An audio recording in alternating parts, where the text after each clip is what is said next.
प्रिय भक्तों, जय श्री राम, जय श्री कृष्ण। प्रिय भक्तों, आपका मैं अपने इस चैनल वेद ज्ञान 0.1 में हार्दिक स्वागत करता हूं।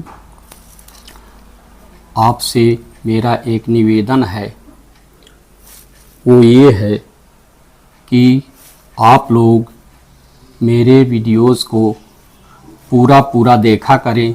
जब भी टाइम मिले, रात में टाइम मिले तो रात में ही कम से कम पूरा देखा करें। जैसे 1-2 मिनट या 3 मिनट वीडियो देख करके आप लोग उसे बंद कर देते हैं। इससे हमारे चैनल का इंप्रेशन अच्छा नहीं जाता है।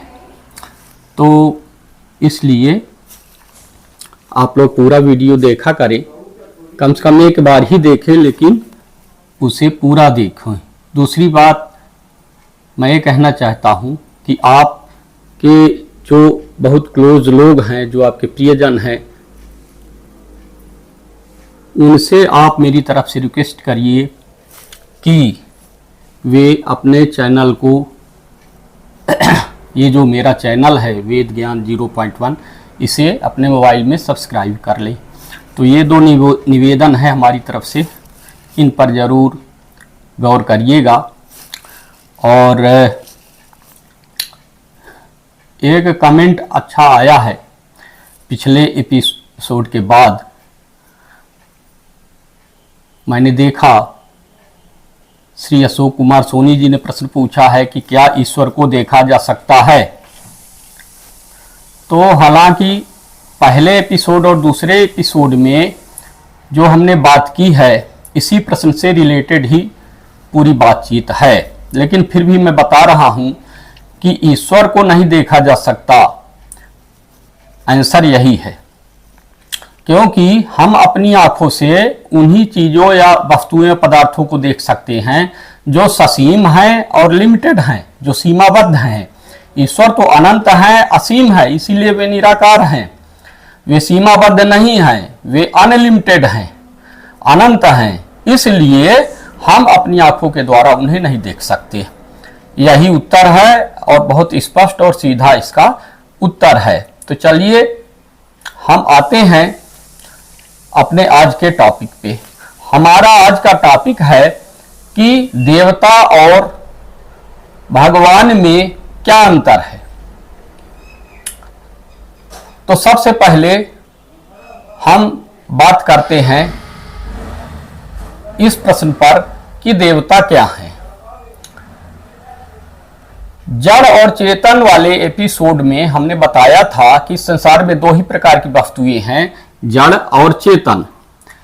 तो जड़ जीव और चेतन जीव इनको कहा जाता है। जैसे जड़ वस्तुएं क्या हो गई, सूर्य, चंद्रमा, पृथ्वी, इस पृथ्वी पे जितनी भी वस्तुएं हैं जो स्वयं कर्ता नहीं होती, सूर्य, चंद्रमा, पृथ्वी ये भी कर्ता नहीं है, ये जड़ पिंड हैं। और यहाँ पर बहुत सारी ये बता चुके हैं हम। जड़ क्या है, जड़ कर्ता नहीं होता, सभी ससीम वस्तुएं जड़ कहलाती हैं। और चेतन में आते हैं, जैसे मनुष्य हो गए, पशु पक्षी हो गए, और भी जीव जंतु आ गए, तो ये चेतन प्राणी कहलाते हैं, इसलिए इनको चेतन जीव कहते हैं। तो ये सारा जगत चराचर जगत है, जड़ और चेतन जीवों से भरा हुआ यह दृश्यमान जगत है। तो सबसे पहले हम बात करेंगे जड़ जीव जिनको कि देवता माना जाता है। तो सबसे पहले अपन लेते हैं प्राकृतिक पिंड, जो कि प्राकृतिक शक्तियों के रूप में जाने जाते हैं। तो प्राकृतिक पिंड कौन कौन से हैं? वे हैं हमारे सनातन धर्म के अनुसार नवग्रह, नवग्रह उनको बोलते हैं। वे नवग्रह इस प्रकार हैं: सूर्य, चंद्रमा, बुध, शुक्र, मंगल, गुरु, शनि, राहु और केतु। तो ये 9 ग्रह हैं और ये नवग्रह कहलाते हैं। जब भी आप लोग सत्यनारायण की कथा सुनते हैं तो नवग्रह विराजमान किए जाते हैं, अलग से उनकी पूजा की जाती है। तो ये नवग्रह देवता कहलाते हैं। और इसके अलावा, लेकिन एक बात ध्यान में रखने वाली बात है कि पृथ्वी इसमें शामिल नहीं है नवग्रहों में, पृथ्वी की बात हम अलग से करेंगे। तो कुछ प्राकृतिक शक्तियों की भी हम बात करते हैं जिन्हें देवता के रूप में माना जाता है। और सबसे पहले हमें बताना चाहिए था, वो हम नहीं बता पाए कि देवता कहते किसको हैं। तो देवता वो हैं जो निस्वार्थ भाव से हमें कुछ देते हैं और हमसे बदले में कुछ लेते नहीं हैं, वे देवता कहलाते हैं। जो देव है वो देव। तो देवता जो देते हैं, इसीलिए हम उनकी पूजा करते हैं, क्योंकि वे हमें देते हैं। ये हमारा भाव है कि हमारा जीवन उन्हीं से चलता है, वे हमारे जीवन को आगे बढ़ाते हैं, इसलिए हमें उनकी पूजा करनी चाहिए, भले ही वे जड़ वस्तुएं ही, जड़ पिंड ही क्यों न हो। तो दूसरी बात हम करते हैं प्राकृतिक शक्तियों की, कि कुछ प्राकृतिक शक्तियां भी हैं जिन्हें देवता कहा जाता है। जैसे पृथ्वी, जल, वायु, अग्नि और आकाश, ये 5 महाभूत कहलाते हैं। और इन 5 महाभूतों से ही यह सारा जड़ जगत बना हुआ है। तो इन 5 महाभूतों को भी देवता कहते हैं। जैसे पृथ्वी देवता है, धरती माता भी हम कहते हैं, इनकी पूजा करते हैं।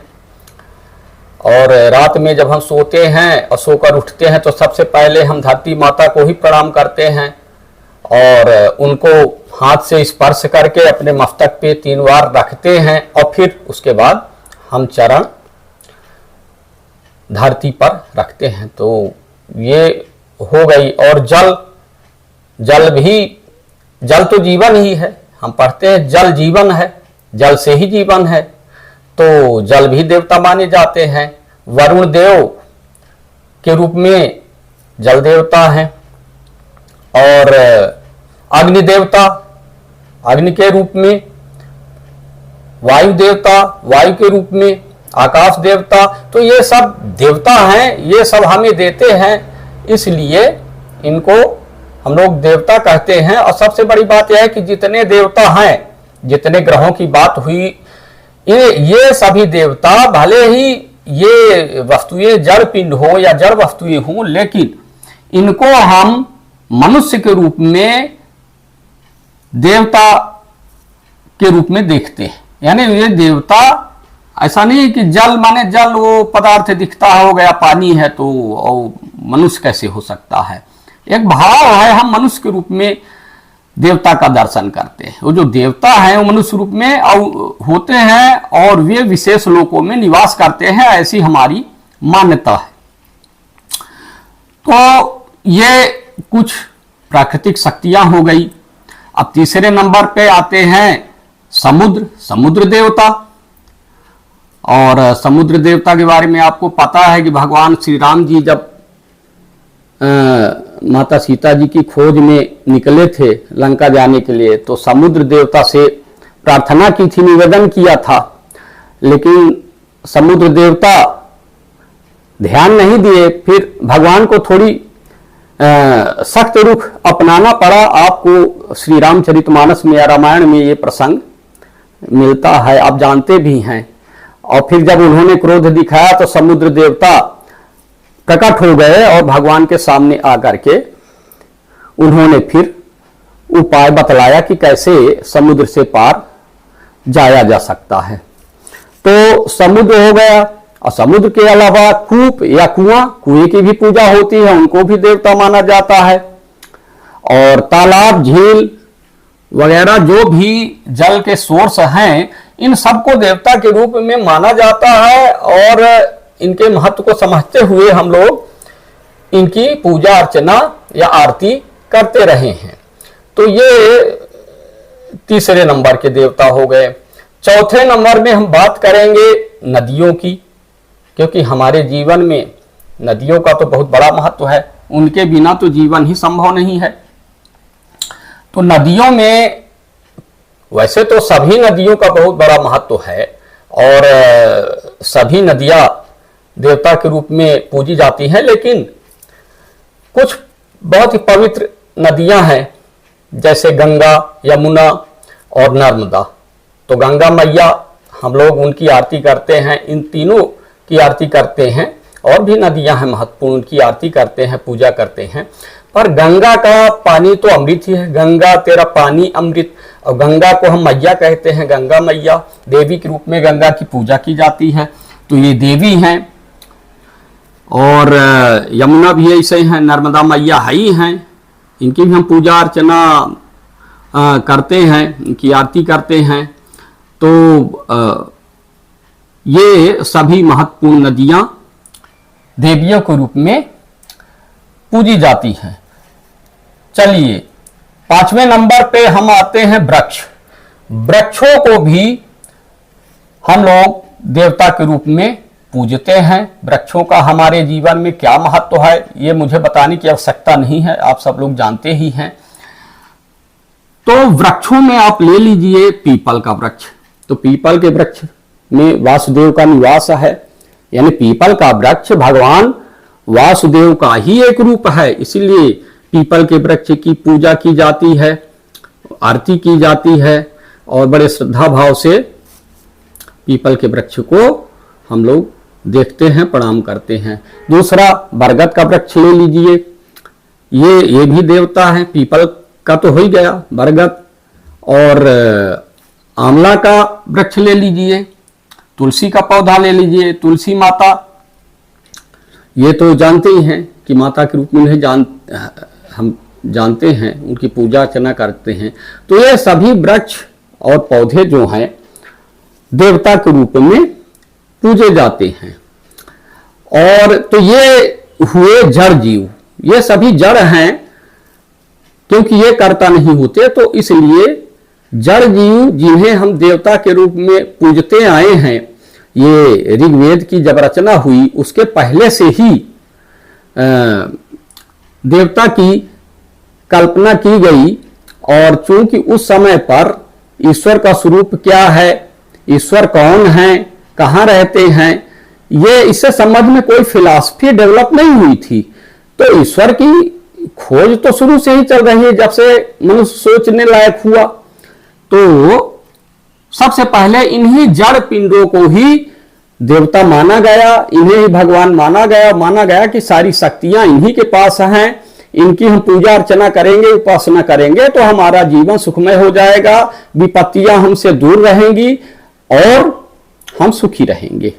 तो ये मान्यता थी, ये कल्पना थी, ये सोच थी शुरुआती मानव की। हालांकि ये परंपरा आज भी चल रही है, आज भी लोग बड़े श्रद्धा भाव से इन देवताओं की पूजा अर्चना करते हैं। आगे हम बढ़ते हैं चेतन जीव। तो चेतन जीव में मनुष्य, स्त्री पुरुष, जो महान स्त्री पुरुष होते हैं उनको भी देवी और देवता के रूप में पूजा जाता है, और वे इस शरीर को छोड़ने के बाद जब परलोक में जाते हैं वहां पर उनको देवलोक मिलता है, ऐसी मान्यता है। और देवलोक में ये महान आत्माएं शांति लाभ करती हैं, शांति के साथ वहां निवास करती हैं जब तक कि उनको नया शरीर नहीं मिल जाता। तो ऐसे पुरुषों में ले लीजिए, बहुत महापुरुष इस संसार में हुए हैं जो कि महामानव के रूप में जाने जाते हैं, और उन्हें भी हम देवता के रूप में पूजते हैं, मानते हैं, और वे भी देवलोक में जाकर के और शांति लाभ करते हैं। तो ये मनुष्य की बात हो गई। तो मनुष्य मृत्यु के बाद जब देवलोक में जाते हैं तो देवता कहलाते हैं, और इसलिए हम उनकी पूजा अर्चना करते हैं। इंद्रदेव को ले लीजिए, इंद्रदेव कोई व्यक्ति नहीं है, वो पद का नाम है, इंद्र पद का नाम है। जैसे प्रधानमंत्री, मुख्यमंत्री, ये पद के नाम होते हैं, किसी व्यक्ति के नाम नहीं होते। तो इंद्रदेव वर्षा के देवता माने गए हैं। हालांकि अब सोच बदल रही है, अब आधुनिक सोच में विज्ञान से हमारा संबंध इतना गहरा हो गया है कि अब सबकी सोच धीरे धीरे बदल रही है। तो प्राकृतिक नियम ही कारण है प्राकृतिक घटनाओं के, ये अब हम लोग जानने लगे हैं। पर लेकिन फिर भी प्राचीन मान्यता तो यही रही है कि इंद्रदेव ही वर्षा करवाते हैं, उन्हीं के हाथ में है वर्षा होना वर्षा न होना। तो ये मान्यता रही है, इसलिए इंद्र को भी वर्षा का देवता माना जाता था। अब पशु पक्षी भी ले लीजिए, वो भी कुछ देवी देवता के रूप में माने जाते हैं और पूजे जाते हैं। जैसे गाय को ले लीजिए, गौ माता हम लोग कहते हैं गाय को, तो गाय भी हमारे लिए पूजनीय है। गाय को माता कहकर पुकारा जाता है, गौ माता। और ये और कुछ और पशु पक्षी हैं जिन्हें देवता के रूप में पूजा जाता है। लेकिन हम एक बात जरूर बताएंगे कि देवी और देवता होते क्या हैं? क्या ये मुक्त होते हैं, मोक्ष प्राप्त कर चुके होते हैं, या कि ये बंधन में ही रहते हैं और इनको फिर से इस संसार में लौटना होता है, शरीर धारण करना होता है, फिर से यहाँ इस संसार में स्ट्रगल करना होता है? तो ये बात क्लियर है कि ये प्राचीन मान्यता थी देवी देवताओं की पूजा करना। लेकिन यह आपको जानना जरूरी है कि ये देवी देवता भी माइक बंधन से बंधे हुए हैं, ये मुक्त नहीं है। नित्य मुक्त तो केवल ईश्वर है या भगवान है या ब्रह्म है। तो इस बात को आप जानिए। कोई भी सूक्ष्म जगत में जाएगा इस संसार में शरीर को छोड़कर, तो वो माइक बंधन से बंधा हुआ ही रहता है, वो मुक्त होकर कहीं जा नहीं सकता। जाएगा कहां? क्योंकि देश काल और निमित्त या देश काल कार्य कारण नियम के अंदर ईश्वर नहीं रहते हैं, बल्कि देश काल और निमित्त तो उन्हीं के अंदर स्थित हैं। इस बात को जानना बहुत जरूरी है। तो देवी देवता भी माइक बंधन से बंधे हुए हैं और वे मुक्त नहीं होते हैं। लेकिन एक बात और अभी रह गई है, ये माता पिता गुरु और अतिथि, इनको भी देवता माना गया है। देवता के रूप में इनकी पूजा की जाती है और ऐसी मान्यता है। अतिथि को तो देव माना ही गया है, अतिथि देवो भव, अतिथि देवता है और देवता का जैसे स्वागत सत्कार करना चाहिए वैसे अतिथियों का भी स्वागत सत्कार किया जाता है।